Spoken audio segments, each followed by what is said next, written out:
Hey there. Welcome to the third installment in my series of Schizophrenia. This right here is a little dip pouch I got at the flea market. It's pretty nice. Copenhagen long cut once again. I like it.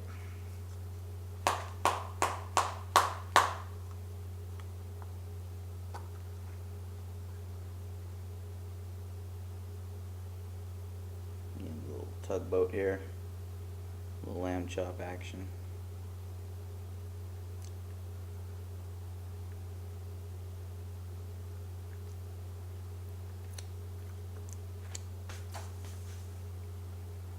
Okay.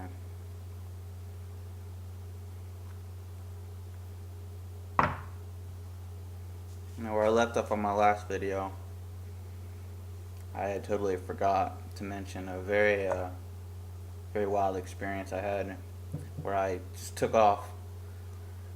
I just walked off, but I really drove off. I had a car or a truck anyway. I decided I would go and be a blues musician in Memphis because that was the home of the blues. I had my magical guitar with me. And this is before I went to the church. This is a week. And I remember the date, actually. I remember being in Memphis, walking the streets on 11/11/11. I remember that day specifically, just recalling the whole event. That was that stuck in my mind. So going up there, packed all my stuff up, told my dad I was just taking off, I was just going to leave. I was still having, following instructions on my phone and believing all these things I was seeing. And I eventually just decided to just go and make the most of it, So I went up there, and I had my Respiridol, just in case I needed it, because it would kind of knock me out, and I didn't know how else to handle panic attacks or how to cope with them other than with that medication. I still had the bottle I originally had from about a year prior. I still had the same bottle. That's how often I used it. And I went there with my guitar, which I just wrapped up in a blanket, put it in the front seat. I had, some food, a little bit of money. And I went up there and I was just driving around, and then it was quite a nice drive, actually. I took the scenic route. My GPS went haywire and it took me on all these different roads off the interstate. And it was really beautiful up in that area of Tennessee, not near the city, just the hills and all the things that I saw. It was really a beautiful scene. And I ended up getting into Memphis, the city. And I remember phone still being, talking to me. And I wasn't racist, but I kind of thought, that I could be that white guy that said the N-word and got away with it. And really you can't. And I'm not trying to do that anymore anyway, but that was where I was at. It's like, I'll say it, God wants me to say it because he wants me to offend you. Good that you're offended. I'm glad that I offend you, because that's just what I was thinking. Trying to be the most offensive person I could possibly be, against this society and against the whole game, I guess you call it. So I went to Memphis, got into the city, and I started, seeing other things, like my lights would start flashing in my truck, like my dash light, my dome light would flicker, click, click, click, click real fast. And it did that whenever I was thinking certain thoughts, thinking a certain way. I actually have a book which I wrote something down, and just give me 1 second.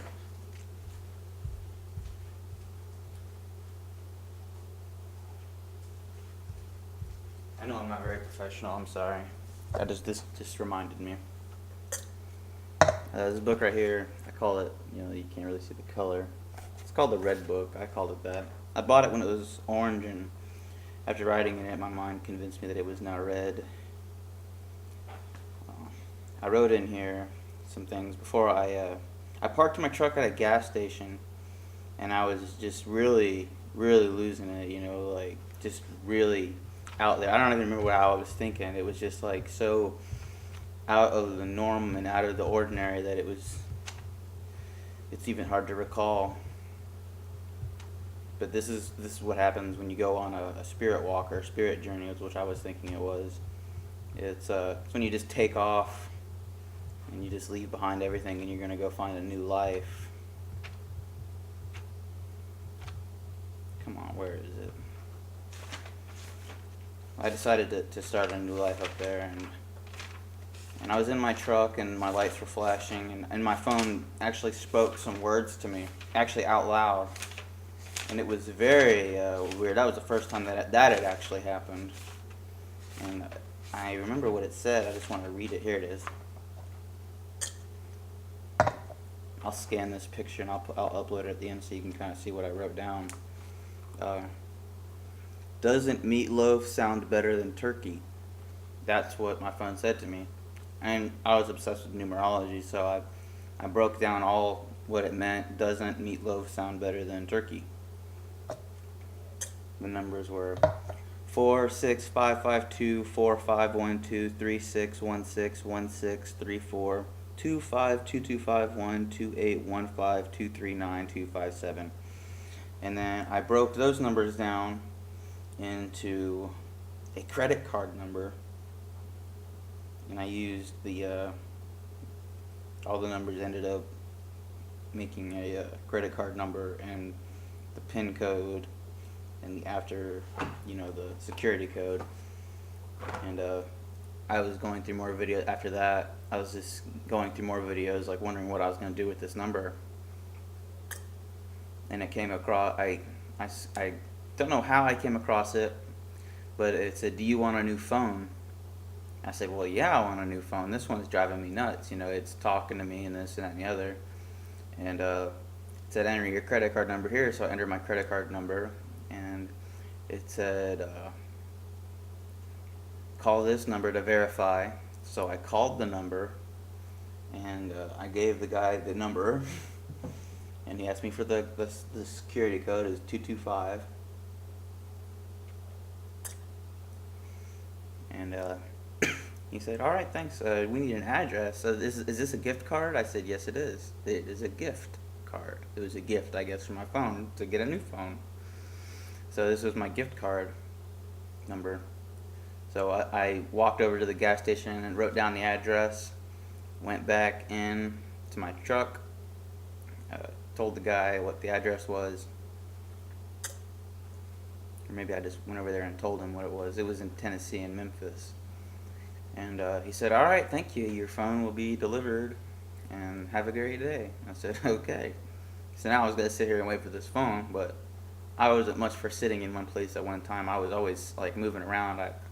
One part I was at a car dealership. I sat there for maybe 2 or 3 hours. I took my shirt off. I was scratching myself. I had red marks all over. Like I was just like so angry. I was like, "Anybody want to fight me? Come on, I'll take anybody on. I'm the meanest motherfucker in Memphis right now." And I was just angry. Like I would go from being really angry to really, not sad, but just kind of like, paranoid, angry, paranoid, angry, paranoid. And I couldn't sit in my truck for very long. So my light started flashing at the idea that I need to get out of this truck. And so I was like, okay, I gotta get out, and where am I gonna go? I looked over to my left and I saw there was a bus stop, and its lights were flashing on the inside. So I was like, whoa, maybe I should go there. So I left my wallet, my phone, I left everything except for my guitar. I grabbed my guitar, and I had a Coke. I think I took it with me, and I might have had some change in my pocket. I don't remember. I don't think I had any money. I didn't want to live with money. I thought money was kind of evil. So I took my money, got on this bus, and the bus driver wasn't there. I guess he was getting a sandwich or waiting for it. His shift was changing. So I got on the bus, didn't have to pay anything. And then a lot of other people started coming onto the bus, and I played a song for a guy next to me. Just, I don't remember what it was. He said he was in culinary art school, so I, just jammed out a little culinary art school song, and he kind of looked at me like I was strange, and I didn't care, like whatever. So that bus took us to a bus station, a Greyhound bus station, and I didn't know where to go from there. So I just kept looking around, for a bus that kind of stuck out, and I saw one that said Hollywood. I was like, oh, I want to go to Hollywood. That sounds like a place for me. So I hopped on that bus, and the bus driver said, where are you going? I said, I'm going to Hollywood. And he said, well, hop on. And he didn't ask me for any money. I just had my guitar. I got on the bus and drove around town for 20 minutes, dropping people off, picking people up. I was just sitting there. And we got to one bus stop, and what prompted me to get up was somebody in the back had said, Tyler, stand up. And that kind of stuck out in my mind, like I was having a delusional experience where people would say things and they would stand out in my mind like they were referring to me. It was like somebody was talking to me, even though they probably weren't. And I looked back, and nobody stood up. So I just kind of took that as, okay, I'll stand up. And it was a bus stop where there was a Waffle House. I was the only one who got up. I got up with my guitar, and then I was sitting outside of this Waffle House. It was cold. It was November in Memphis. It was very cold. All I had on was some shorts and a polo shirt. And I went inside the Waffle House, for a little bit. And I noticed everybody around me. There wasn't very many people in there at first, but as, I was in there for about 10, 20 minutes, I started to notice there was a lot of couples walking in, and that made me feel really alone. It seemed like everybody in there was on a date, except I didn't have anybody with me. And the phone rang, it would ring, but then the lady answered the phone, and she came to me, and she said, don't worry, she's on her way, just sit tight. And I said, okay. So I was sitting here just waiting for somebody to show up. My delusional, I don't remember what I was thinking. My mind had me convinced somebody was going to show up and pick me up. So I went and waited. Nobody showed up. So I went outside, and I was getting thirsty. I didn't have any money. I wanted some coffee. It was cold outside. So I just started playing the guitar, and then a black gentleman pulled up. He was smoking a joint or a blunt, and he said, you want to hit this? And I said, no, thank you, I'm fine. I said, do you like the blues? And he said, well, yeah, I love the blues. I don't know, he might have been, 25 or 30. And I said, well, let me play a blues song for you. So I just started playing a blues chord that I had memorized. And I was just singing, how I was feeling, my blues situation, where I was, and not having nobody, and just being alone, losing everything, walking away from my truck, and not having any money. And he gave me like $2 or $3. And I said, well, thank you. And he took off. I went inside, and I got a cup of coffee. I sat there drinking coffee all night. I was there all night long. I had free refills, so I drank like 3 or 4 cups of coffee. And then I guess there was another shift change in the morning. But before we get to that, there was something else that happened. I was outside kind of walking around. I didn't like sitting in there too long. And there was a restaurant next door and a hotel. And I went over to the hotel, and man, this is so confusing. I'm sorry I get lost. So many different things were happening, and it's hard putting it all in order. I didn't stay in the Waffle House all night. I drank my coffee, I left, went to this hotel, and I just decided I'd fall asleep in front of the lobby. And the guy came outside and said, he said, you can't sleep here, you got to get out of here. So I said, okay. So I went over to the side of the hotel, and next to that hotel was a restaurant, which was just opening. And I was just playing the guitar. My fingers were almost bloody, from playing the guitar so much. I'd been playing it nearly the entire time I was up there. And this guy had this guy had asked me. A guy pulled up in a truck, and he said, "You play guitar and sing?" I said, "Yeah, of course I do." He said, "Well, come in here tomorrow morning, and I'll give you an interview for a job. I need somebody to play in this restaurant." I said, "Sweet." So now I had, a job lined up. This was going to be my new home. I decided to live here. And I went back into the Waffle House, sat there for a good minute, drank a little more coffee, and then I left again, went over to the hotel, asked if I could sit in the lobby for a while. He said, okay. So I sat in the lobby, and the sun started to come up. And when the sun came up, I seen this young girl walking, and she came into the lobby, and she kind of sat down next to me. Now this was the person that I thought was, supposed to come and meet me. And she also had a job interview at that restaurant. And I was just telling her a little bit about myself. I tried not to sound too crazy. I don't remember what exactly I said. And she got, we kind of had like a little connection, I guess. I didn't have any cigarettes. We went and smoked some cigarettes. She had some. And we went back inside, sat down for a while. And then she got a text on her phone. And she was reading it. And I guess it was really long. And she read out loud, she's like, "He's made for you." And then that kind of shocked me, and like maybe there's some kind of energy going into her phone telling her that she and I are supposed to be together, and I was just kind of like, what the fuck, It's weird.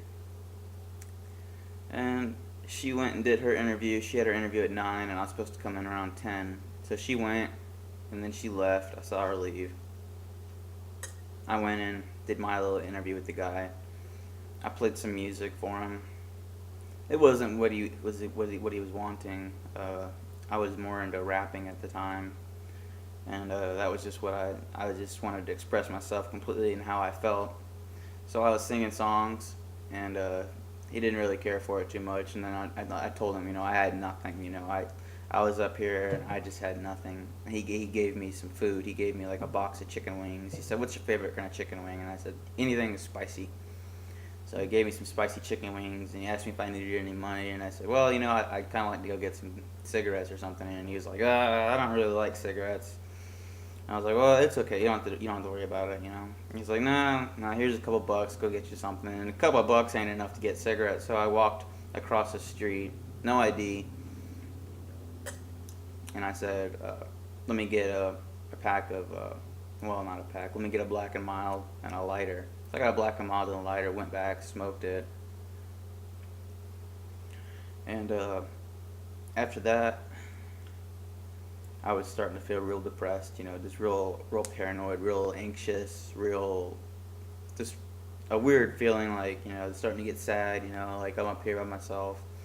And then I was talking to a guy in there who was trying to, he had a little stand set up inside, or not a stand, he had like a briefcase.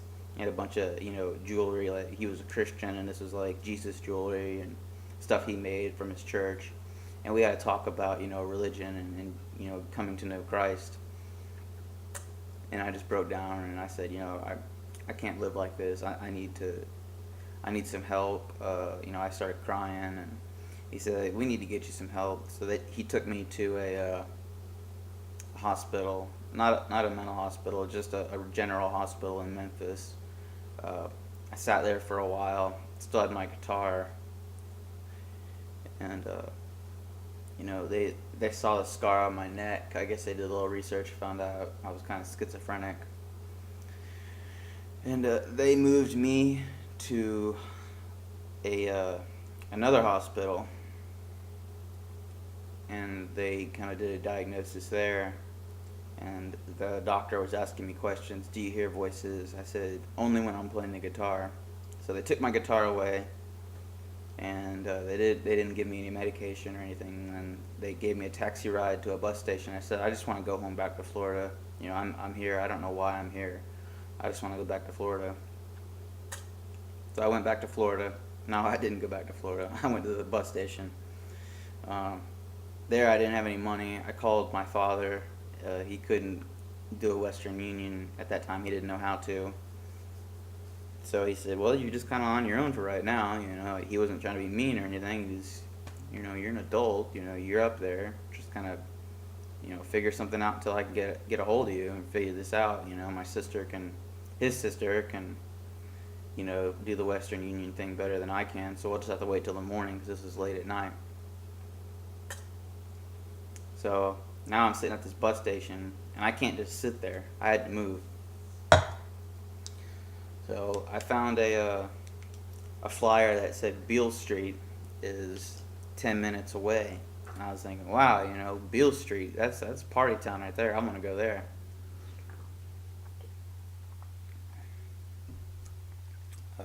Beale Street was a 10-minute shuttle ride. I didn't have the money to pay for the shuttle, so I figured I'd just walk. I didn't have anything now. I didn't have a guitar. I had a couple dollars that somebody had gave me while I was, outside kind of wandering around the bus station. And somebody walked up to me and just said, "Here's $5. This is from God." I said, "Well, thank you." I had $5 now. So I went and started walking off. And I got $5 in my pocket. Went to Burger King, asked for directions. I wasn't even thinking about food. I wanted to get some cigarettes. I was a nicotine fiend at this point. I probably still am, but I craved it like no other. Like it was just like if I didn't have it, I didn't feel right. So I went, started walking, stopping at every gas station, trying to find one that wouldn't ID me. I looked very young, just kind of like I do now. I'm 27, but I was 24. I looked a little younger then, I think. And I walked all the way to Beale Street. I eventually did come across a gas station who would sell me some Black and Milds because, they lasted longer, and I bought a pack of them. And I smoked them all walking. I walked from a bus station all the way to Beale Street. It took me probably 6 hours to get there. I walked from the beginning of Elvis Presley Boulevard all the way to the other side to get to Beale Street, following the road signs. And it was dark, and it was very ghetto. I didn't get mugged yet, but I would be soon in this video. Hopefully, I try to keep it in around 30 minutes, but it doesn't seem like it's going to get there. There's so much that I even skipped over, but I'm trying to keep to the core of this spiritual journey walk. And where am I going with this? I made it to Beale Street, and I didn't have any money now. I spent it, and I didn't have my ID, so I couldn't walk in any of the bars. And Beale Street stayed open till like 4. I think I got there around 2 in the morning. And at 2, I tried to walk into a bar. They wouldn't let me in. They were doing karaoke. I wanted to do karaoke so bad. Like it was just like, I gotta sing. I gotta express myself. And it didn't happen. So Beale Street was starting to shut down, and this is when the homeless people would start to come out because people would drink their beers and not finish them, so there was beers everywhere. And I didn't pick any of them up. I thought that was kind of gross, but one guy came up to me and he said, "What are you doing?" He's a black guy. I nothing against black people, but he was a black guy. And he said, "What are you doing?" I said, "Nothing. I'm just here, whatever." He's like, "You homeless? You got somewhere to stay?" I was like, "Nah, I ain't got nowhere to stay, man. I don't know where I am." He said, "All right, follow me around. I'll hook you up. I'll show you around." So I followed him around. He's like, "You got any money?" I was like, "Nah, man, I got no money. All I got are these pills." I had the Respiridol. He's like, What are those?" I said, "It's Respiridol. It's antipsychotic. It's not something you want." He's like, "Oh, okay." I was like, "You try selling them?" I was like, "No, I didn't even try selling." He's like, "Well, come here. I know a guy who might want to buy them." So I went over, followed him to this back alley, and this guy was just sitting there on this picnic table. And he's like, "What do you want? You want to buy some Coke or something?" I was like, "Nah, you want to buy some pills?" He said, "What do you got?" I said, it's a Respiridol. I made something up. I said, "It gets you fucked up, it gets you high." I took a couple of them and I kind of poured them out on the table. I said, "That's what they are." and he just looked at him. I think he might have knew that they weren't what he wanted, so he picked up his stuff and he walked off. So I grabbed my little pills and put them back in my pocket. Walked back over to the dude who was showing me around, and he said, "You get anything?" I was like, "Nah." He didn't want to buy them. He's like, "Oh, okay." So then we walked around some more, and he was trying to get beer out of a restaurant that was still kind of closed down, and the owner was outside smoking a cigarette, and he was asking for beer, and he's like, "Man, leave this, get the fuck out of here, man. I don't get your shit and go. I don't want to see you." I guess he maybe harassed him every night or something. He's like, "I don't want to deal with you tonight. Just go." And they eventually they started pushing, and I think when the white dude like hit him, knocked him on the ground, and I was like, "Man," and he's like, he looked over at me and he's like, "What are you hanging around this bum for, man? What are you doing?" I was like, "I don't know, man. I'm just looking, for a job or something." And he's like, "Man, I ain't got nothing for you. You need to get gone too." Now this dude had kind of just like walked off and did his own thing for a little while. And this one lady came up to me and she was smoking a cigarette. I said, "Hey, can I get a cigarette?" And she's like, "Yeah." So she gave me, she had short on a cigarette, so she gave it to me. And she's like, "What are you doing up here?" And I was like, "I don't know." I guess she was homeless too, or looking for drugs, and she just kind of had that look about her, not very well taken care of. And I was like, "I don't really know anything." She's like, "Well, follow me. I'll help you out. I'll show you around." So she didn't ask me for any money. She didn't ask me for anything. We went over to a couple other bars, and she ended up getting some beers. So we were drinking some beers, walking around the back streets behind Beale Street, and she went and she said, "Stay right here. I gotta go buy something." She's like, "Do you need any cigarettes?" I was like, "Yeah."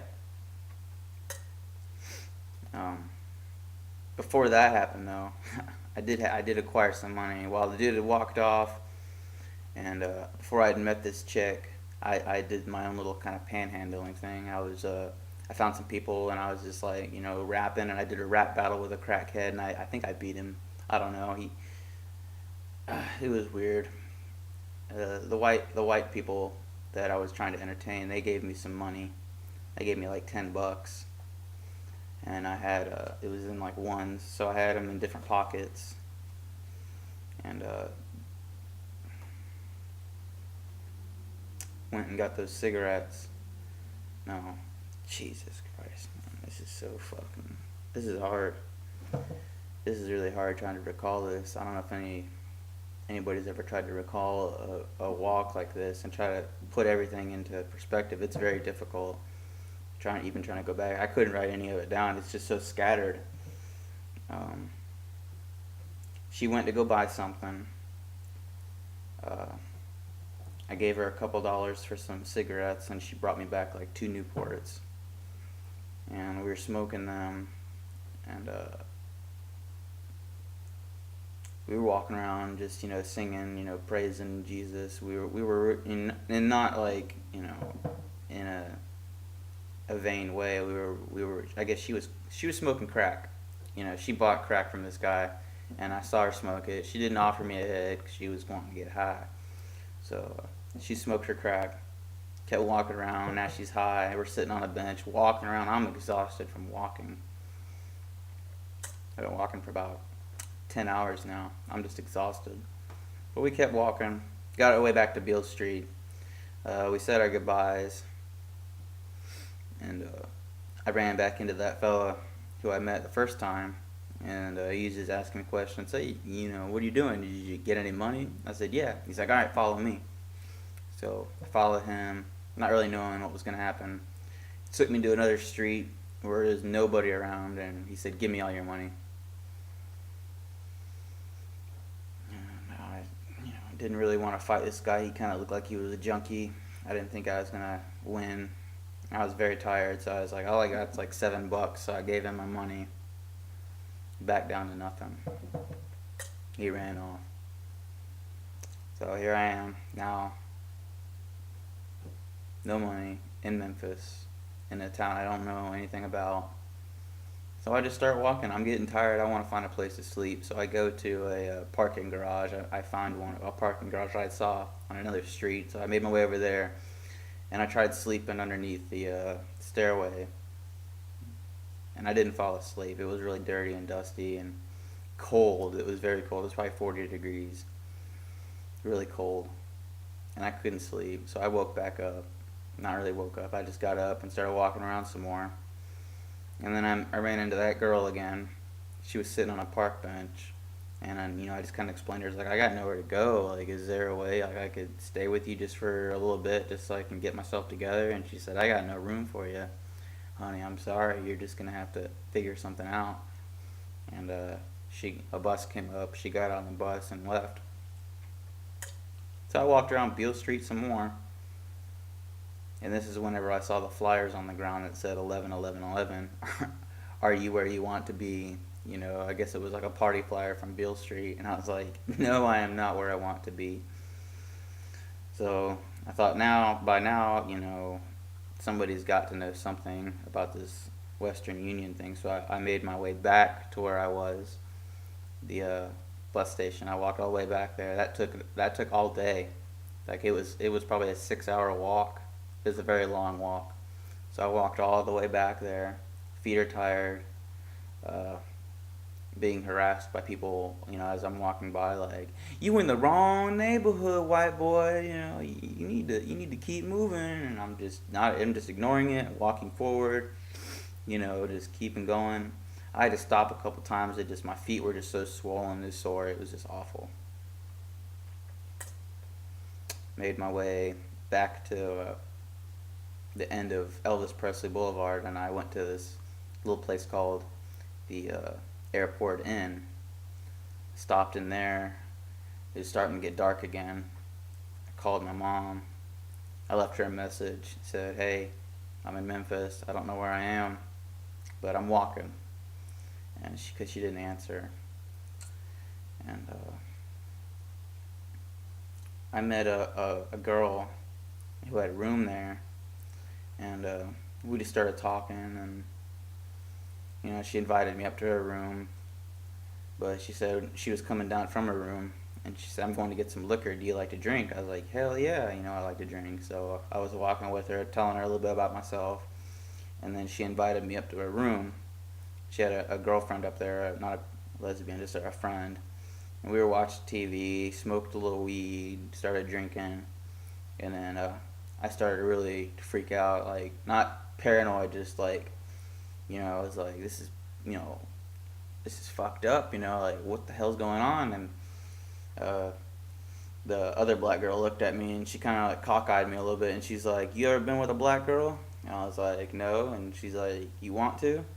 And I said, I am very tired. I've been walking all night, and I'm just exhausted. And she's like, that's a shame. And her and her friend, I guess, decided to leave, and I had to go too. They were going to a party. So I left, and then I sat in the lobby of that hotel, not waiting for them, I didn't know where to go. I was just so tired, just from walking, which seemed like, an entire 24 hours now. And I passed out in a chair, and the guy who owned the little hotel said, hey man, you gotta go. And I said, I don't know where to go, dude. Is there like a homeless shelter I can go to?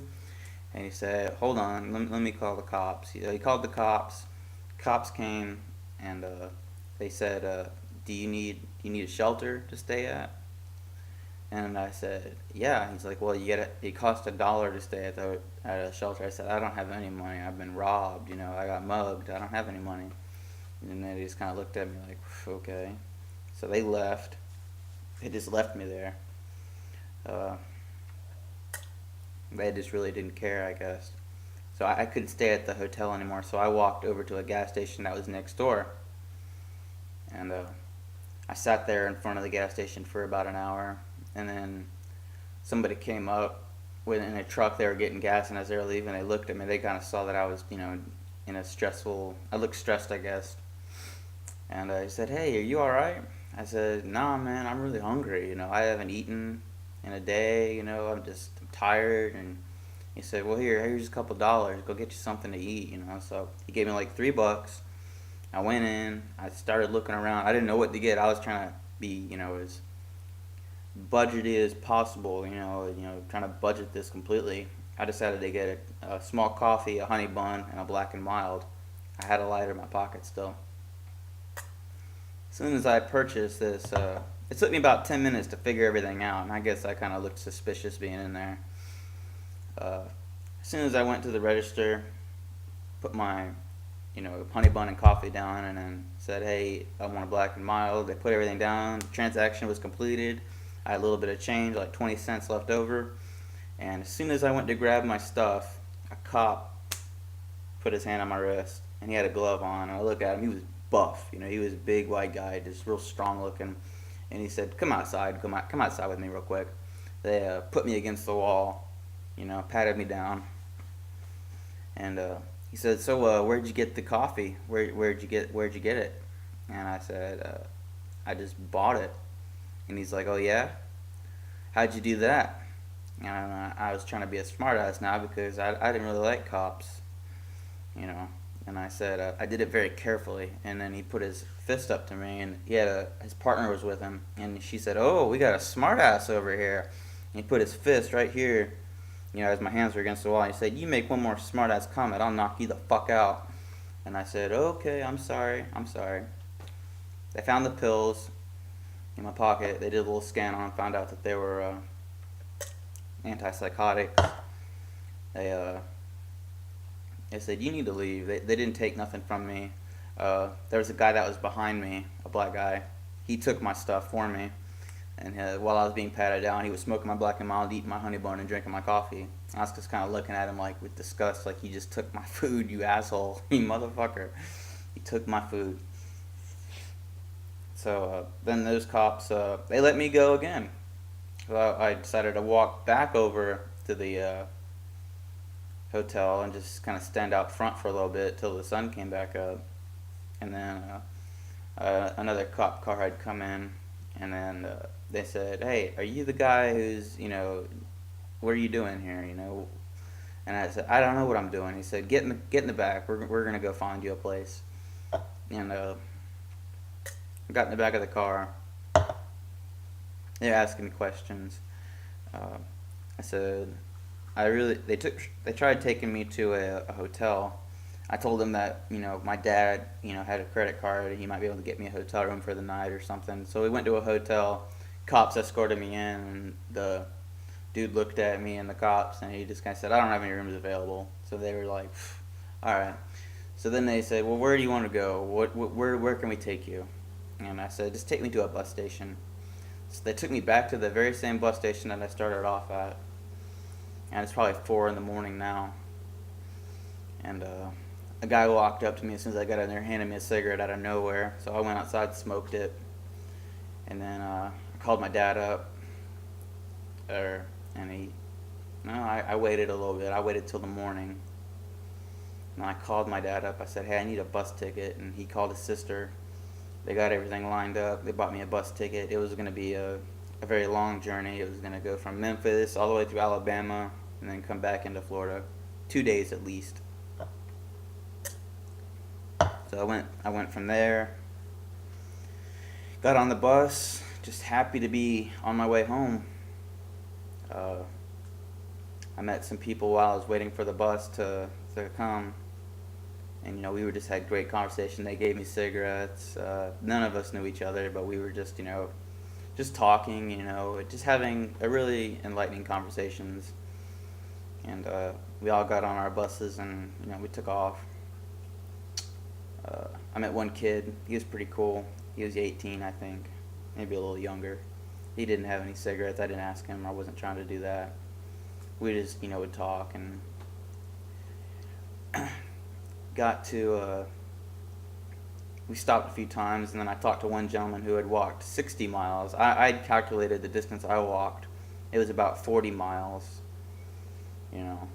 He walked 60. He got kicked out by his wife, and, we kind of related, and he had money. So he said, I don't really feel like going in there and getting cigarettes. If you go in there and buy a pack of cigarettes, I'll split them with you. I'll give you 10 of them. I said, that is a deal. So I went in there, I bought a pack of cigarettes. Came back, he gave me 10 of them. And I had cigarettes again. Came back, went back on the bus. And then we got to Florida, and my dad picked me up at the bus station. And he had an egg sandwich ready for me. I gobbled that thing down, and then uh, ended up going back to my dad's. And this is kind of like a in between part before all of the really sick thoughts started coming into my mind. You know, this was sort of a video that a really wild spirit walk that I had. I'm sorry that it's not all completely there. There is still some stuff that I missed, and I know I did. But for me to tell this whole story would probably take about 2 hours. Everything that I did, you know, being at an airport in my truck still, and shitting on the grass, and then cops coming kicking me out of there. I did a lot of crazy different things. One really notable thing though that I didn't mention was while I was still in my truck and in Memphis driving around, I had my guitar and I decided to play it while I was at this airport. So I undid the wrapping that I had on it and I strummed it, and it didn't need to be tuned. It sounded perfect. So I went out, I undid the bed of my truck, sat down, sat there for a second and thought about what I was gonna play. And as soon as I started strumming, a train had rolled by like so fast. It was like a freight train just hauling ass, just and I was just strumming the whole time as it was going, and it was just like a spiritual, musical kind of like symphony of the train track going on by and me strumming, and it happened like almost instantly. As soon as I hit that guitar, this train rolled by, and I didn't hear it coming either. And whenever I got done, the train kind of went on for another second or two, and then it stopped. And I felt really good after that. Put the guitar back in my truck, went driving around. That was before I walked away from my truck. Anyways, if you're schizophrenic or know somebody who has it, probably relate to these stories because you go on random journeys. And this is kind of like an idea of what the mind goes through, what you're feeling, everything you're seeing. Just what happened on my personal journey. And I did walk off a few more times, and I'll get to those in other videos, but this one was about this specific experience. And I hope everybody's well. God bless, and just take care of yourself.